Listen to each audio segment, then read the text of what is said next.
You're listening to the Business Communicators. Welcome to the Business Communicators After Dark.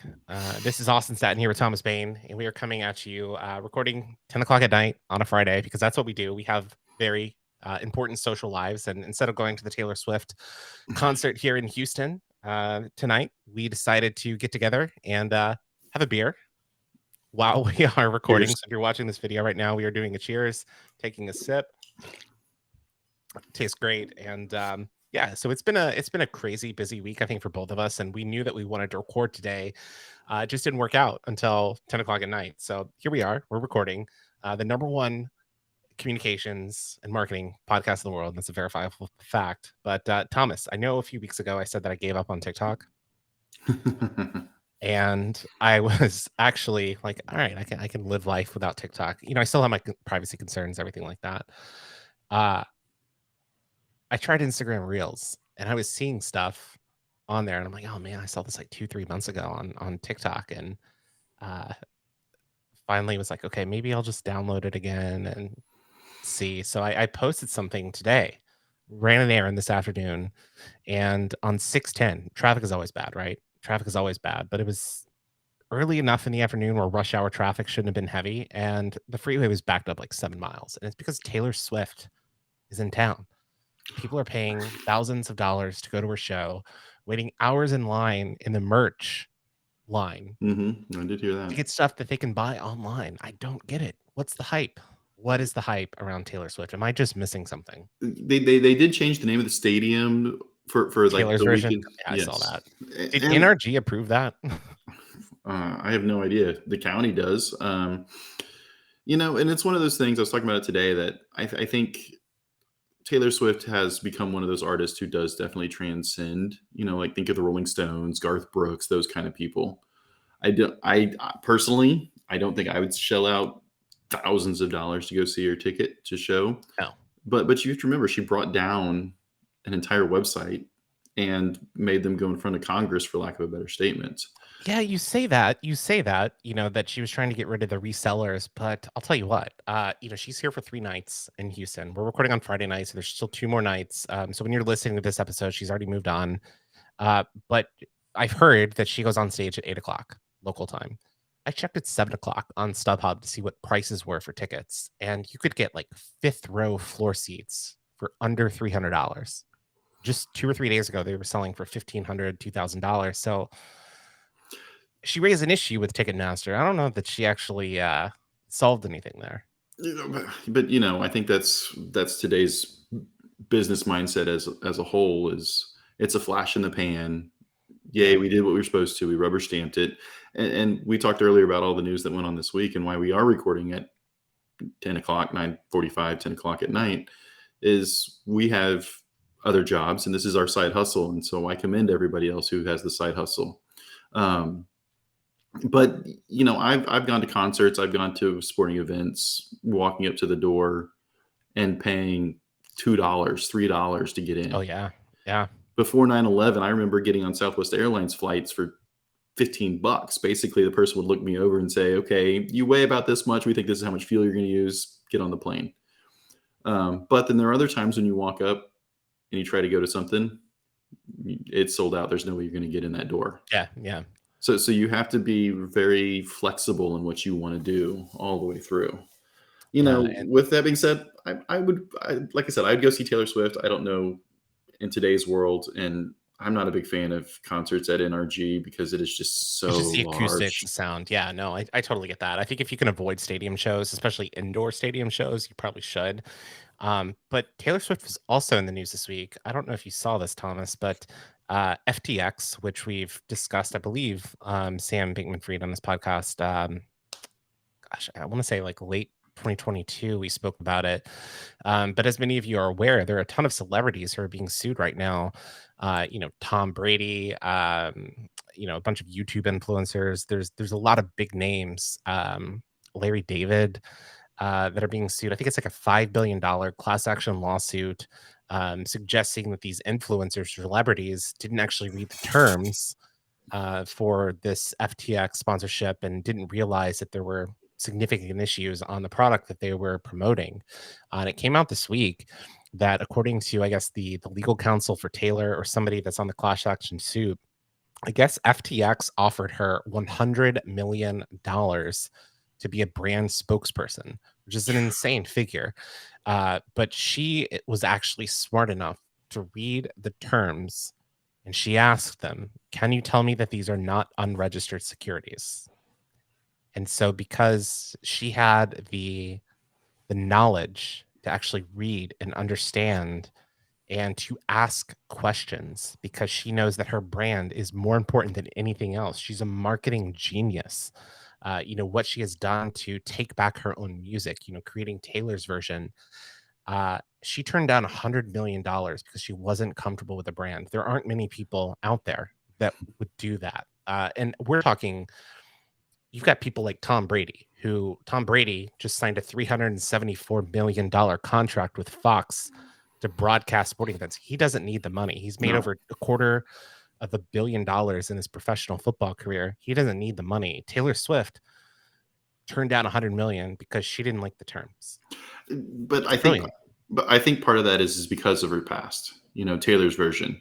It's because when Yeah, she first got exactly. into the business, she signed something without fully reading it through, and it came back to bite her. And so now she gracefully, and her team geniusly said, "This is how we're going to do it. This is what we're going to do."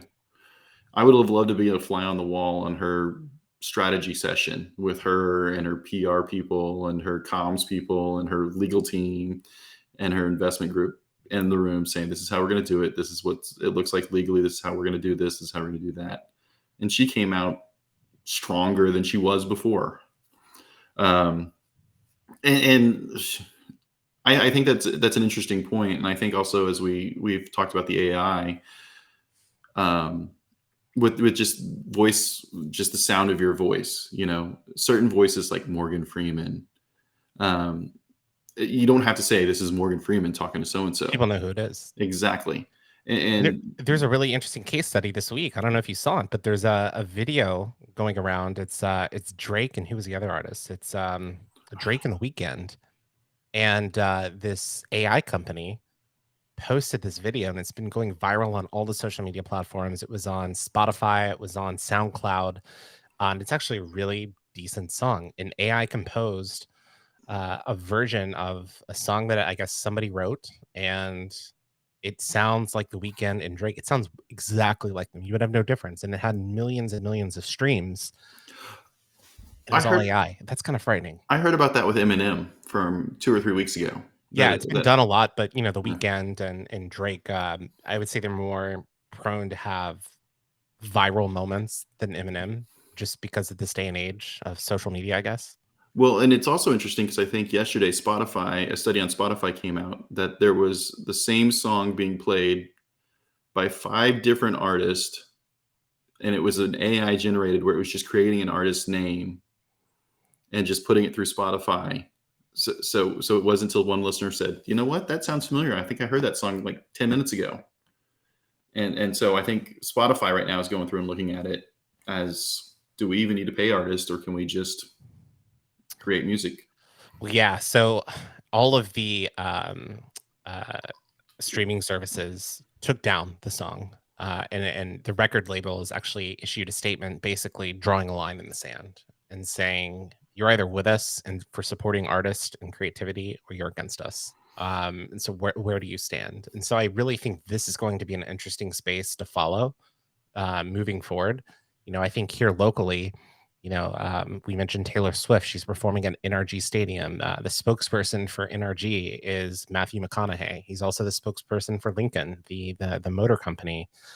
I imagine using his voice and hiring him to do the voiceovers or act in some of those ads is pricey.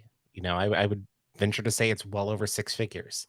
If you can use AI to replicate his voice,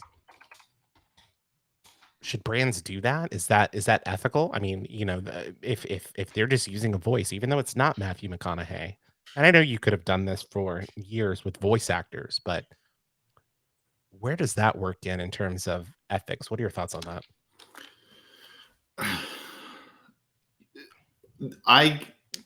a long time ago, I went and did a singer-songwriter cruise. So the Texas music scene is pretty strong here in Texas. Especially Um, Central Texas. Yeah. and so I'm on this boat for 7 days where there's break-off sessions about getting your music into movies and getting your music into TV shows, and then the whole streaming services and how they get paid. And so, while a lot of these people are not the ones who are on stage that are singing it, Taylor Swift, it is the guys behind the scenes, the guys and girls behind the scenes writing the songs. Um, Coyote Ugly, think of that, and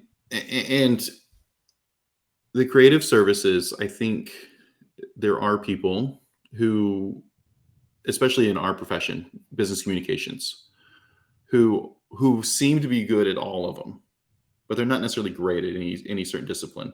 I see it in digital marketing. I see it in traditional marketing. I see it in business communications. There's a difference between media relations, internal comms, and Yeah. investor relations. Yeah, there are some people who can do all three of them pretty well, but there's not a whole lot of them. And so these creative types, because I put music as a creative type, there's a whole team of them behind, from producers to singers to recording. The bands that you see traveling in stadiums aren't necessarily the ones who are on the album. Yeah. And so ethically, I think that we need to, as communicators, give them at least a little respect. Yeah, I get that sometimes there's sweetheart deals going behind the scenes. And I think Ryan Reynolds is another guy that we talk about. Very distinctive voice, has a lot of things, hands in a lot of different things, and he's earned that ability to lend his voice to act and to direct advertising. So with Matthew McConaughey, I don't think you should. I think you should actually give him the option and go from there. And I think the voiceovers from the time being, I think that they did make comments to say, this was a voice actor somewhere in it.